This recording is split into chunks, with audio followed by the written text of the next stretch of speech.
Assalamualaikum warahmatullahi wabarakatuh. Ila hadratin nabiyil mustafa wa rasulil mujtaba Sayyidina wa maulana rasulillahi Muhammadin sallallahu alaihi wasallam wa ala alihi wa ashabihi wa azwajihi wa zurriyatihi wa ahli baitihi kiram wa ila hadrati sultanil awliya al-ghawsis samadani al-walil kutubir rabbani Sayyidi Syekh Abdul Qadir al-Jailani qaddasallahu sirrah wa ila hadrati Syekh Abil Qasim al-Junaidi al-Baghdadi wa hadrati Syekh Abi Hamid Muhammad bin Muhammad al-Ghazali wa hadrati Syekh Abil Hasan al-Shadili wa kulli waliyin wa waliyah qaddasallahu asrarahum wa ila hadrati ulama'in al-kiram khususan Syekh Nawawi al-Bantani wa hadrati Syekh Khalil Bangkalan wa ila hadrati Syekh Mahfud at-Termasi wa ila hadrati Syekh Hashim Ash'ari Jombang muassis li jam'iyyati Nahdlatul Ulama wa ila hadrati masyayikhina khususan Kiai Ruhiyat Ilyas Ruhiyat Kiai Dudung Abdul Halim Ruhiyat Cipasung hadrati Muhammad Tengku Toha Karawang Muhammad Bagus Bagus Sempur Abu Yadim Yati Banten Abu Syairi Mertama Jahid Abdul Salam Cirebon wa ammi Kiai Bunyamin bin Masyafi wa jaddi Masyafi bin Bajausin wa walidi Kiai Hasan Bisri Syafi'i wa walidati Hajjal Ismaridia binti Haji Abdul Majid wa li jami'il muslimina wal muslimati wal mu'minina wal mu'minat ghafarallahu dzunubahum wa khatayahum. Al-Fatihah. A'udzu billahi minasy syaithanir rajim. Bismillahirrahmanirrahim. Alhamdulillahi rabbil alamin. Arrahmanir rahim. Maliki yaumiddin. Iyyaka na'budu wa iyyaka nasta'in. Ihdinas siratal mustaqim siratal ladzina an'amta 'alaihim ghairil maghdubi 'alaihim waladdallin. Amin. Jemaah rahimakumullah, alhamdulillah hari ini kita bisa kembali bareng Kang Wian di channel YouTube Ahmad Ruhiyat Hasbi dengan membahas kitab Mukasyafatul Qulub, salah satu kitab ringkasan dari kitab Ihya Ulumuddin ya Imam Ghazali. Terima kasih kepada jemaah yang sudah hadir. Ada Insinyur dan Hamdani di Kota Baru, ada Ibu Haji Emak Maimunah yang hadir sambil nyusuhan, ada Ibu Rain di Bogor, kemudian ada Kang Abdul Mu'in di Cilamaya, komandan Banser kita, ada juga Pak Sofyan di Puncak Bogor, ada Kang Ahmad Hidayat, ada Ian Doang, ada Ibu Fitriah Kamal bersama suami tercinta Bapak Kamaruddin Abdullah, Sekretaris PCNU Kerawang, ada Komarudin Komar, ada juga Kang Solihin, ada Kang Wiryadiyadi di Tasikmalaya. Semoga kita semua dalam keadaan sehat walafiat bisa melaksanakan puasa sampai selesai tahun Lebaran tahun ini 1442 Hijriah. Amin. Bapak Dr. Atta Subagja juga anggota DPRD Kabupaten Kerawang ya, dari fraksi PKS ini. Terima kasih, ini Dr. Atta PKS yang NU ini. Ini sebetulnya orang NU yang nyasap ke PKS ya Dr. Atta ya. Ada Haji Iskandar, haji yang paling mabrur di dunia. Ada juga ajengan Om Komarudin, ada juga siapa ini, Al-Afghani. Al-Afghani ini Mantri Haji Ahmadi. Terima kasih ya. Mari kita mulai. Masih membahas tentang fadilah sholat 5 waktu. Waqala, dan bersabda junjungan kita Rasulullah sallallahu alaihi wasallam, mathalus salawatil khamsi, perumpamaan sholat 5 waktu itu kamatsali nahrin, seperti tak ubahnya, tak bedanya seperti ada sebuah kali. Azbin, kali itu punya air yang putih, yang tawar, bukan air asin seperti yang di laut, bukan. Ghomarin, yang tergenang. Ghomarin itu tergenang, ngableng-blek kalau bahasa kita, bibabi ahadikum, di rumah, di pintu, di depan pintu rumah kalian semua. Nah, jadi perumpamaan sholat yang 5 waktu itu seperti kita punya kali yang ada di depan pintu rumah kita. Kali itu berisi air jernih, putih, tawar yang tergenang di hadapan pintu rumah kita, yang tasilu fi kulla yaumin khamsa marratin. Nah, orang itu, ya katakanlah kita semua, mandi di dalam kali itu, ya, kali yang berada di depan pintu rumah kita itu, kulla yaumin khamsa marratin, setiap hari 5 waktu, setiap hari 5 kali. Jadi setiap hari kita 5 kali mandi. Famata tarawna dzalika yabqa min darnihi. Apakah mungkin kalian bisa melihat sisa kotoran yang ada pada tubuh orang yang mandi setiap hari itu 5 kali? Pasti nggak ada kotoran yang menempel sedikit pun di tubuh orang yang mandi satu hari 5 kali. Nggak ada, ya.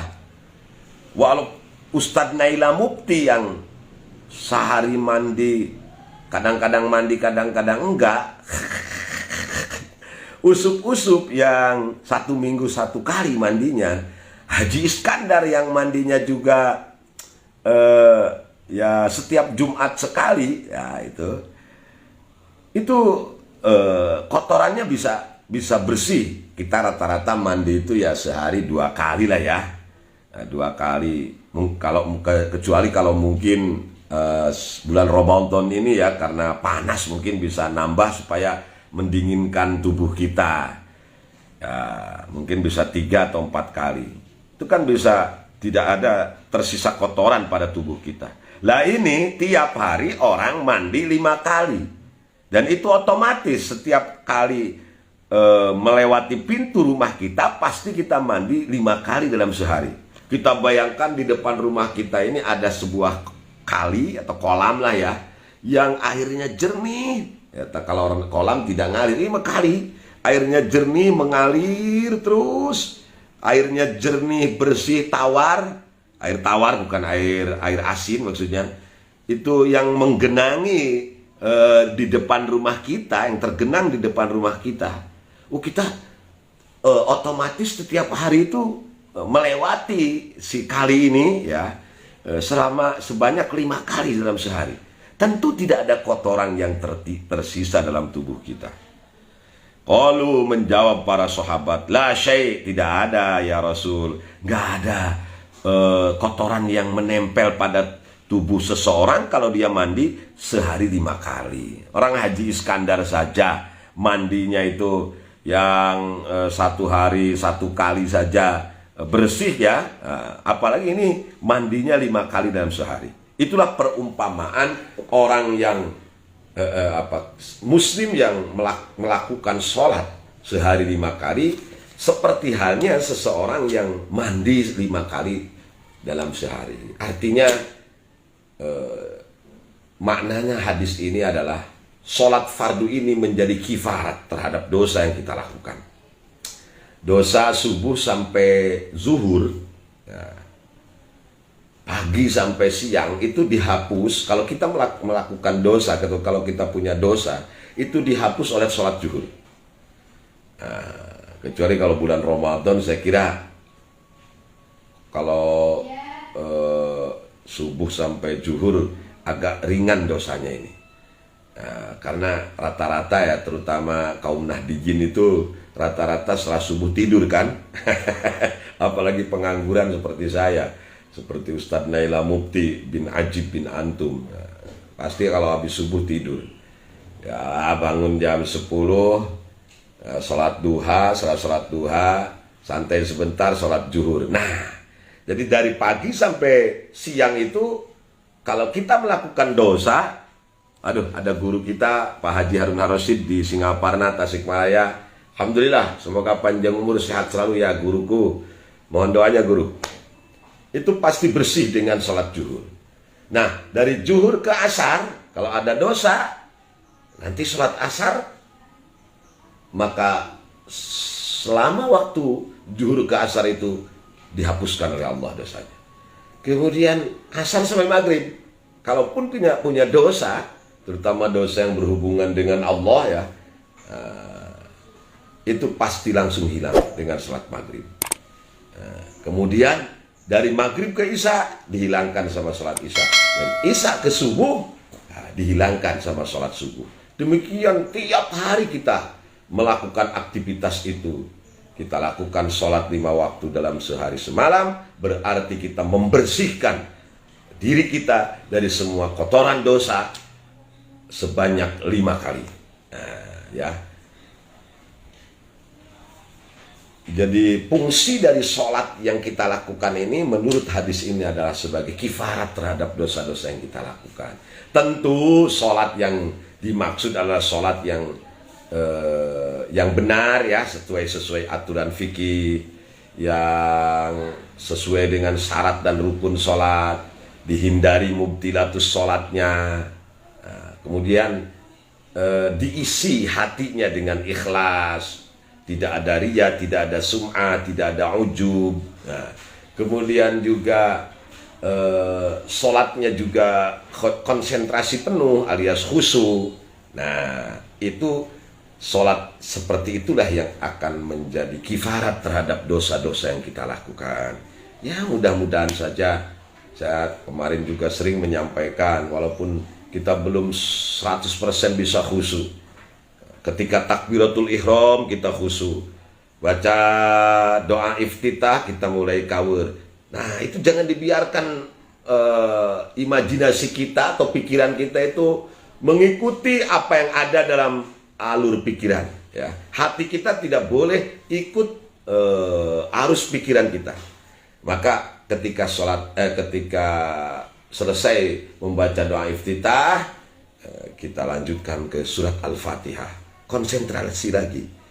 Terus setiap ayat demi ayat kita konsentrasi dan pandangan mata tidak ke arah yang lain, tetapi hanya ke tempat sujud kita. Do' maudhi'as sujud. Katanya Imam Ghazali dalam kesempatan yang lain, jatuhkanlah pandangan matamu ke tempat kamu akan bersujud. Itu akan menambah kekhusyuan. Ya, merah biru. Nah, insya Allah dengan menjatuhkan pandangan hanya ke tempat sujud, itu akan menolong kita untuk tidak malaun. Ya, insya Allah. Nah, selanjutnya, wa qala sallallahu alaihi wasallam, fa inna sholawatil khamsa. Jadi walaupun kita al-khamsa ini jadi naat daripada as-sholawati. Sholawati ini karena bentuknya di sini ditulis jama' muannas salim, maka tanda nasabnya adalah dengan kasroh. Ada khamsa ya karena melihat mahalnya, jangan lihat kasrohnya ya, mahalnya mahal nasab. Man'utnya sholawati itu, maka dia ikut ke man'ut. Nah, jadi fa inna sholawatil khamsa tadhhabuz dzunuba kama mohon maaf, tuzhibuz dzunuba, karena zahaba itu lazim, kita muta'adikan dengan memasukkan wazan kepada wazan af'ala. Jadi tuzhibuz dzunuba kama yuzhibul ma'ud kama yuzhibu al-ma'u ad-darana. Nah, ini lagi-lagi juga jaminan dari Rasulullah Sallallahu Alaihi Wasallam kepada kita semua yang menjalankan sholat 5 waktu dalam sehari. Sholat yang 5 waktu sesungguhnya, ini pakai adat taukid ini, yaitu inna. Sesungguhnya sholat-sholat yang 5 waktu itu tuzhibuz dzunuba, menghancurkan dosa-dosa, menghilangkan dosa. Kama yudhibul ma'u, seperti air menghilangkan kotoran. Nah, itu tadi. Kalau kita habis dari mana itu, ya dari sawah lah ya, ada nempel kotoran pada tubuh kita, seperti misalnya debu, ya, letak kalau orang Sunda bilang ya, lumpur sawah, kotoran sawah nempel pada tubuh kita. Cara menghilangkannya adalah dengan cara mandi, ya tentu dengan air, apalagi digosok dengan sabun. Nah, air dan sabun yang membersihkan kotoran lumpur yang menempel pada tubuh seseorang. Itu demikian juga ya. Seperti halnya air yang bisa membersihkan kotoran yang menempel, daki-daki yang menempel pada tubuh seseorang, maka demikian pula sholat yang 5 waktu juga akan menghilangkan dosa-dosa yang dilakukan oleh kita umat Islam, oleh seorang muslim dalam sehari 5 kali. Itu berarti kita membersihkan tubuh kita. Tentu secara ruhani ya, secara ruhani yang dimaksud di sini bukan pembersihan kotoran yang bersifat jasmania. Ini makanya zunub itu adalah kotoran ruhani, kotoran batiniah yang bisa menghintamkan jiwa seseorang, yang bisa mengotori hati seseorang. Maka hilang semua itu dengan sholat 5 waktu yang kita lakukan ya. Kang Muhammad Fadli Al-Faizati, Kang Ajengan Sadiman Komarudin, aduh, sambil bikin es campur, terima kasih. Jadi ingat ke es campur ya. Kang Sadiman Komarudin di Tasikmalaya Selatan, Kang Alif Nazra ya, pecinta ajibe, alhamdulillah. Bang Edi Damhudi di CKM. Itu Bang Edi Damhudi sekarang ini tetangganya lagi bikin gaduh ini ya. Al-I'tisom itu punya kerjaan ada Karawang Bertakwa. Nah, sehingga sekarang membakar semangat teman-teman Gerakan Muda NU Karawang untuk menolak acara ini, karena Al-I'tisom ini ya pernah menyembunyikan teroris dulu, tapi sekarang malah didukung oleh Pemda Karawang. Waduh, Masya Allah. Mohon doanya dari semua jemaah Facebook yang hadir khususnya, agar kami di PCNU Karawang bisa tetap menjaga akidah Ahlus Sunnah wal Jamaah, karena sekarang ini luar biasa Karawang digempur dari kiri kanan, depan belakang sampai atas ya. Sampai Pemda sekarang ikut dukung acara yang diselenggarakan oleh gerakan kaum radikal ini. Orang-orang yang biasa berteriak togut kepada pemerintah ya.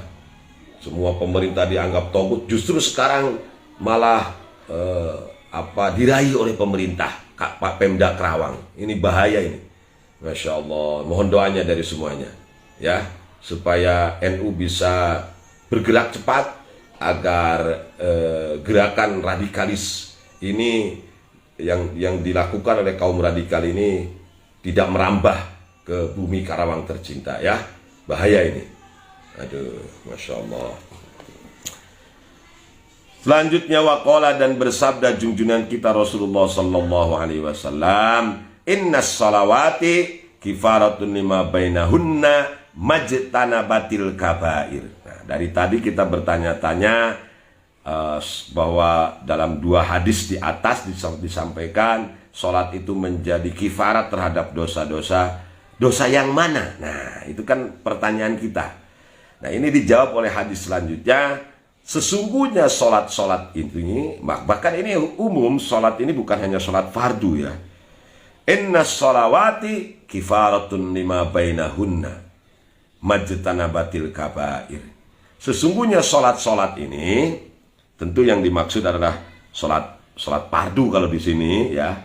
Tetapi saya lebih cenderung bukan sholat fardu saja. Sholat apa saja ya, sholat duha, sholat hajat, sholat tahajud ya, sholat rawatib juga sama. Itu kifaratun lima bainahunna, menjadi kifarat terhadap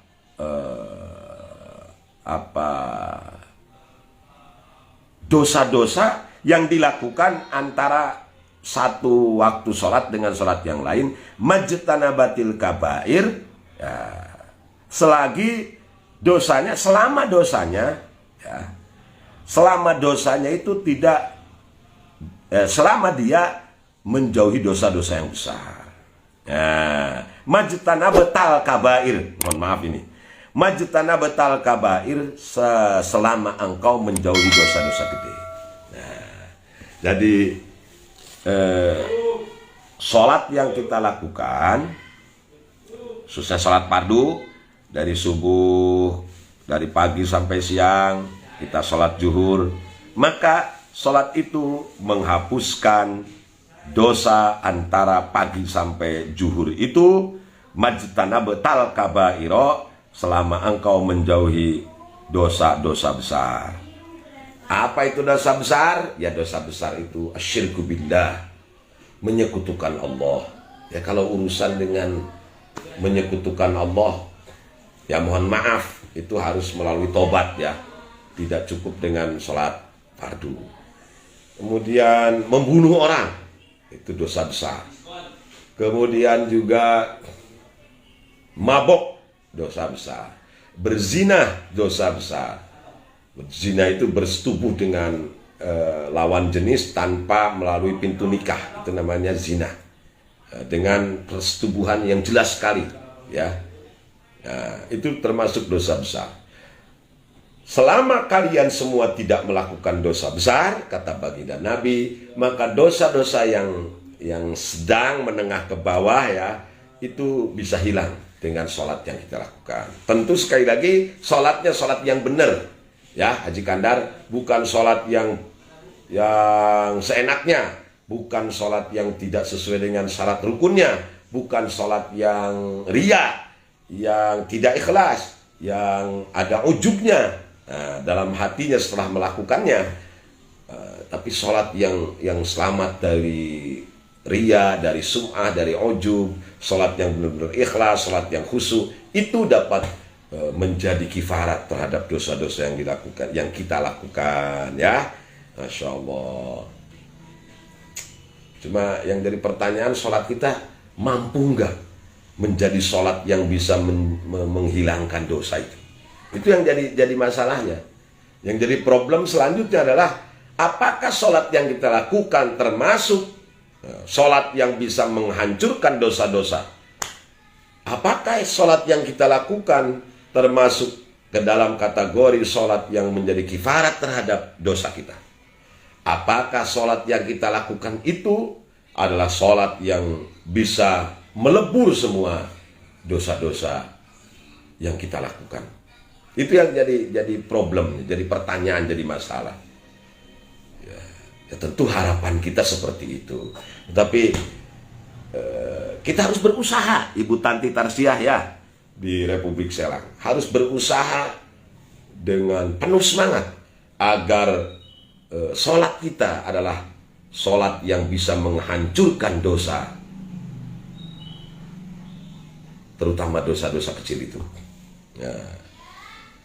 In tajtanibu kaba'ira ma tunhauna an nukaffir ankum sayyi'atikum wa nudkhilkum mudkhalan karima. Kalau tidak salah dalam surat An-Nisa ayat 11 kalau nggak salah. Silakan Anda lihat.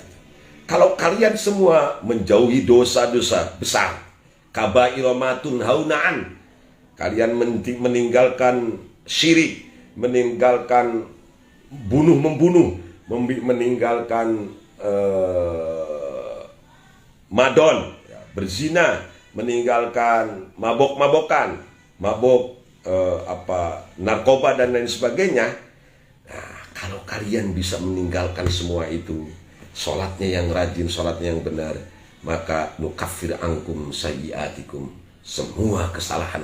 Sayyiat ini para ulama menafsirkan dosa-dosa kecil ya. Itu akan hilang dengan sendirinya. Masya Allah, diampuni oleh Allah Subhanahu wa Ta'ala dengan melaksanakan sholat yang benar. Ya mudah-mudahan saja sholat kita termasuk sholat yang tanha anil fahsya'i wal munkar, sholat yang bisa mencegah diri kita untuk tidak melakukan perbuatan keji dan munkar. Sholat yang kita lakukan semoga adalah sholat yang menjadi penghancur terhadap dosa-dosa yang kita lakukan. Rabbi ja'alni muqimas sholah wa min dzurriyyati rabbana wa taqabbal du'a.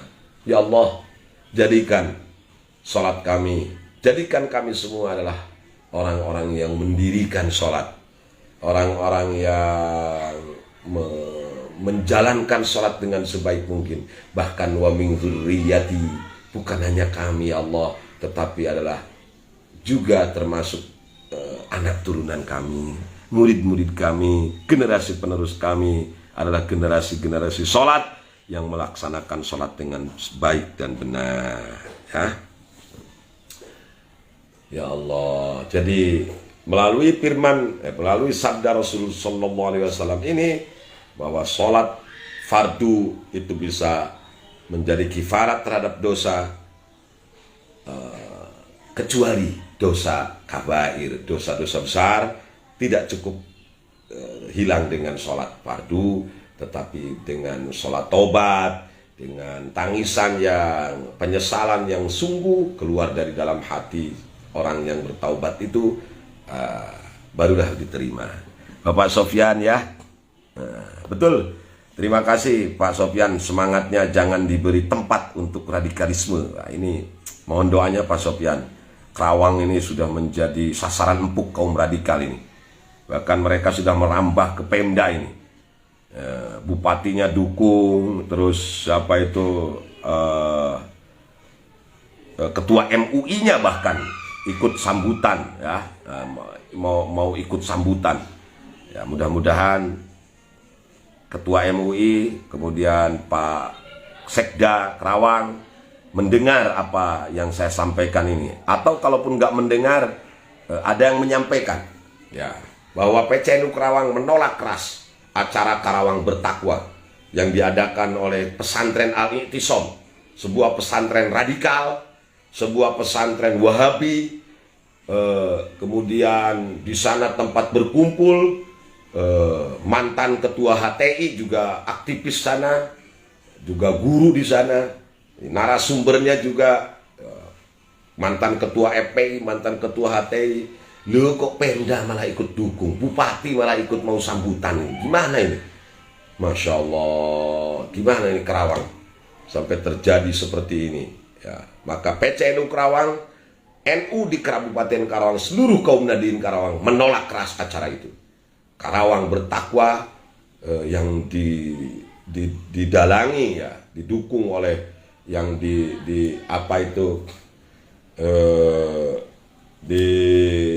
diadakan oleh pesantren Al-I'tisam dan didukung oleh Pemda Karawang, terutama bupati dan siapa itu Sekda ya. Karena tadi pagi acaranya sudah, nanti tanggal 2 Mei akan ada lagi. Kami menolak. Sudah besok insya Allah disampaikan surat resmi penolakan itu kepada bupati, kepada ketua MUI, kepada Dandim, dan kepada Kapolres Karawang ya. Karena ini akan menjadi jalan bagi kelompok radikal untuk masuk melalui kekuasaan. Bahaya. Jangan sampai kepala daerah justru mendukung gerakan kaum radikal. Ini bahaya ini. Ya, mohon dukungannya dari semua kaum Nahdiyin ya, dimanapun Anda berada. Masya Allah. Itu saja yang dapat saya sampaikan. Kurang lebihnya mohon maaf. Yang benar datang dari Allah, yang salah datang dari kebodohan saya sebagai manusia biasa. Saya sekali lagi mohon doa dari semuanya sebagai salah satu pimpinan, sebagai nahkoda di pengurus cabang Nahdlatul Ulama Karawang. Tentu saya punya kewajiban untuk menjaga tugas utama dari Jam'iyah yang kita cintai ini, Nahdlatul Ulama, yang sejak berdirinya didirikan oleh Hadratus Syekh Mbah Hashim Asy'ari dan para ulama besar lainnya. Tugas kita adalah himayatuddin wal aqidah, menjaga tegaknya akidah Ahlus Sunnah wal Jamaah, dan menjaga yang kedua adalah himayatud daulah wal riasah, menjaga tegaknya kedaulatan negara kesatuan Republik Indonesia. Alhamdulillah, terima kasih atas dukungan semuanya. Semoga kami PCNU Karawang tetap berdiri tegak, mengibarkan panji-panji Nahdlatul Ulama di setiap pelosok Kabupaten Karawang ini. Wallahul muwaffiq ila aqwamit thoriq. Wassalamualaikum warahmatullahi wabarakatuh. Selamat menanti datangnya azan maghrib untuk wilayah Karawang dan sekitarnya. Sekitar 3 menit lagi adzan akan berkumandang. Terima kasih. Allahumma sholli wa sallim ala sayyidina Muhammadin alladzi ja'ana bil haqqi. Assalamualaikum warahmatullahi wabarakatuh. Terima kasih telah menonton video ini. Silahkan subscribe karena subscribe itu gratis.